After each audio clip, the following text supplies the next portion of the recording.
अवां ॾिसी रहिया आहियो KTV world news.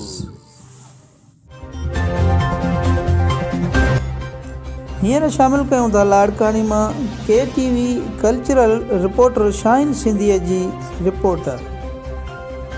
Arts council of Pakistan लाड़कानी जे अदबी शोबे पारां भिटाई अदबी हाल में नाले वारे मज़ामती शाइर साकी अबड़ो सां अदबी रिहाण रचाई वई। हिन तक़रीब जी सदारत नाले वारे मुहक़िक़ इमाम राशिदीअ कई। हिन तक़रीब जो मुख्य मेहमान जवाद जाफ़री ऐं एज़ाज़ी मेहमान डॉक्टर एहसान दानिश जन हुआ। उन मौक़े ते नाले वारे शाइर साकी अबड़ो जी सालगिरह जे हवाले सां केक पिणु काटियो वियो। हिन तक़रीब में वॾे अंग में शाइरनि अदीबनि ऐं सुगड़नि शिरकत कई।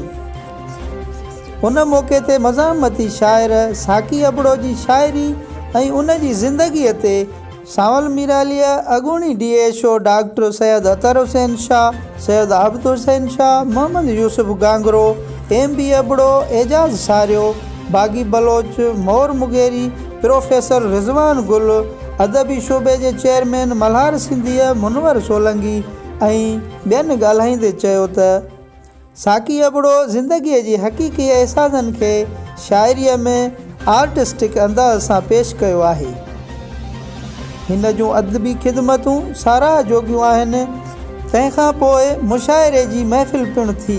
जन्म नाले वारनि शाइरनि अंजुम खोखर, अबू एलिया, हुज़ूर शाह, नईम बुखारी, समी मेमण, मजीद सिंधी, फराख जावरी, शामिर सुमरो, मोहम्मद जवान, जानिब अज़हर मजीद, सईद सांगी, हुबदार टोटाणी, प्रोफेसर मुख्तियार समू, इरशाद अली अर्ज़ाणी, अख्तर पिया, प्रोफेसर मुनीर डोमकी, गुलाब चांडियो, शेख नदीम, डॉक्टर रियाज़त बुरड़ो, हुबदार टोटाणी ऐं ॿियनि पंहिंजूं निकोर रचनाऊं पेश करे भरपूर दाद वसूल कयो।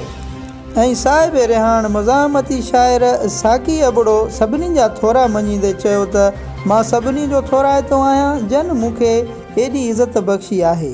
आख़िर में उन मौक़े ते नामवार फ़नकारनि सैयद आफ़ताब शाह ऐं इरफान मेमण सुर विखेरिया। अवां ॾिसी रहिया आहियो KTV वर्ल्ड न्यूज़।